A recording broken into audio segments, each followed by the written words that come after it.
Hey guys, welcome back. If it's your first time here, make sure you hit the subscribe button. You don't want to miss a single workout that we post. And if it isn't your first time here, then we're so glad to have you back.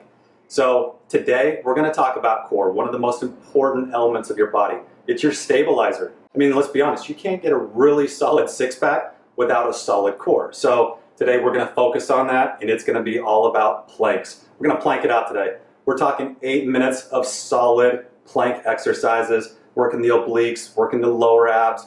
This is what you need. So grab some water. You're going to need it after this workout, and let's get started.